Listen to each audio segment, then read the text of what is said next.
Namaskar. Manaache Shlok Shloka 7. Manashreshta dharishta jivi dharave mana bolane नीच सोषित जावे स्वये सर्वदा नम्रवाचे वदावे मना सर्वलोकां सिरेनी ववावे. जय जय रघुवीर समर्था. This particular shloka touches the very foundation of how I make sense of life and teach it. I expound it on the grounds of my unshakable faith in karma, the immutable law of cause and effect, and the theory of reincarnation, the soul's seemingly endless journey through time. Because through lifelong study of the scriptures and my own lived experience, I truly believe nothing is random, overlooked, or wasted. Karma governs what we sow and consequently reap.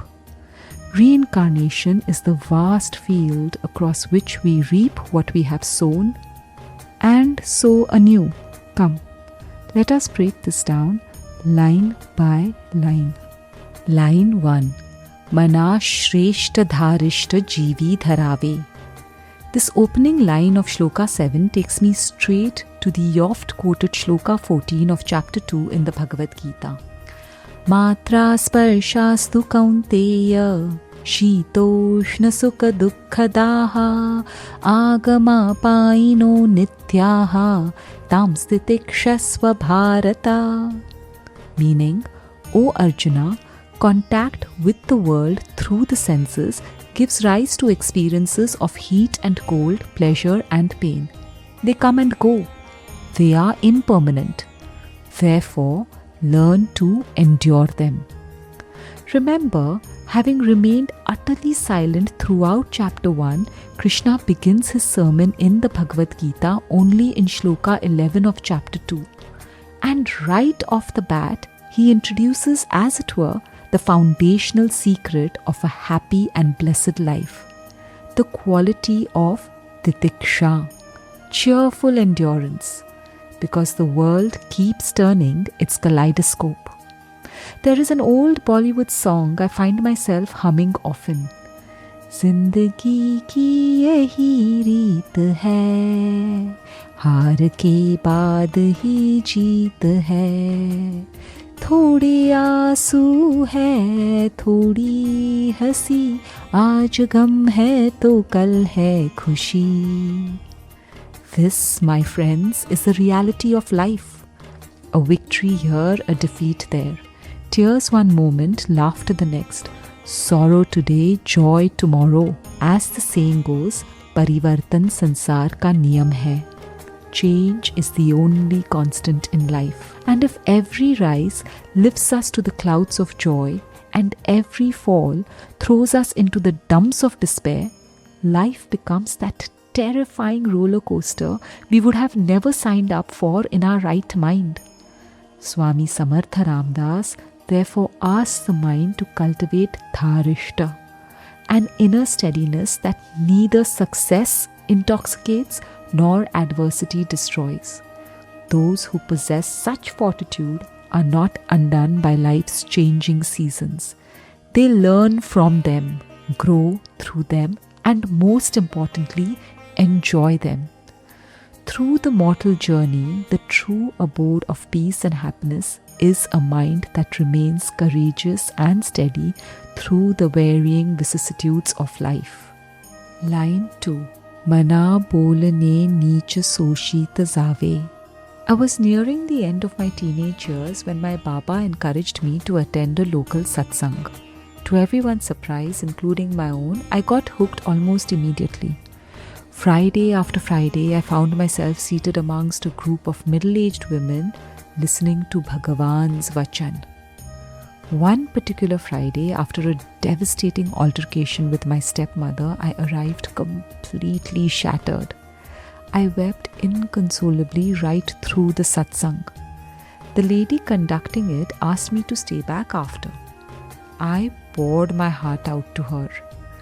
Teary-eyed, she hung on to my every word but then said something shocking. अगली बार वो ऐसा करे ना बच्चे, आप मन ही मन में उसको साष्टांग नमस्कार करो. Meaning, the next time she does this, bow down to her inwardly. I was horrified. Bow to the very person who was destroying me inside out? Seeing my disbelief, she explained, through her, your karmic debts are being exhausted. Thank her and let it go. I was only 19 and I was trying to make sense of the traumas of a broken childhood for over a decade. Her advice made absolutely no sense to me then. Years later, when I began studying the Bhagavad Gita, I often found myself wondering about the Pandavas. Tormented, humiliated, mocked, cheated, exiled. And yet for years they endured. Why? Cowardice? Certainly not. But because some accounts in life cannot be negotiated, cannot be escaped. They can only be endured with eyes wide open. And when those accounts are settled, endurance is no longer demanded. The very same Pandavas who bore injustice for years rose fearlessly when Krishna, as grace, as wisdom, entered the scene and said, "Enough." Connecting all I have had to bear through life with all I have so sincerely studied, I am now convinced life does not give us what we desire. It gives us what we have earned across more lifetimes than we can remember. In that light, think, what arrives as harshness is not fresh cruelty. It is old karma returning home from a past we no longer remember through guises that leave us completely baffled. This does not mean we become passive or allow abuse indefinitely. It simply means we do not rush to retaliate. An eye for an eye traps us in endless bondage. You slap me, I slap you, you slap me, lifetime after lifetime. The leisure never closes. Every reaction creates fresh karma, while patient endurance may well be exhausting old karma. And that is what Swami Samartha Ramdas is asking of the mind here. Bear harshness, not forever, but long enough to settle old scores. Endure it, forgive it, remember the lesson, and move on with dignity, vowing never to inflict upon anyone what has caused you so much pain. Line 3. Swai sarvada namra vatse vadave. The Vedantic tradition implores us to subject every spoken word to 4 tests. Is it true? Satyam. Is it pleasant? Priyam. Is it beneficial? Hitam. Is it measured? Mitam. The Bhagavad Gita echoes this very ideal in chapter 17, shloka 15. Anudvegakaram vakyam satyam priyahitam chayat swadhyayabhyasanam chaiva vanmayam tapa uchyate. Meaning, speech that does not agitate, that is truthful, pleasant and beneficial, together with the study of sacred wisdom, this is called austerity of speech. Speech is one of the most powerful means by which we accrue karma. Families, communities, and countries have risen and fallen on the strength of words alone. Recognizing this, Swami Samartha Ramdas guides the mind to temper every word before it rolls off the tongue, ensuring that our speech serves not merely self-expression, but self-evolution and collective harmony.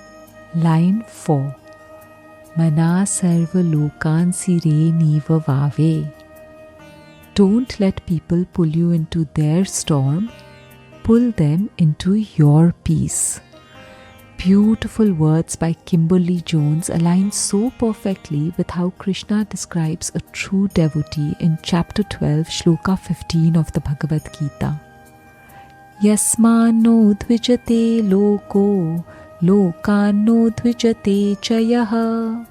Meaning, one by whom the world is not disturbed and who is not disturbed by the world. What a sublime benchmark for human conduct.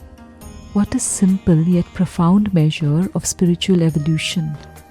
It's one thing not to be disturbed by the world, but to not disturb the world either. Wow!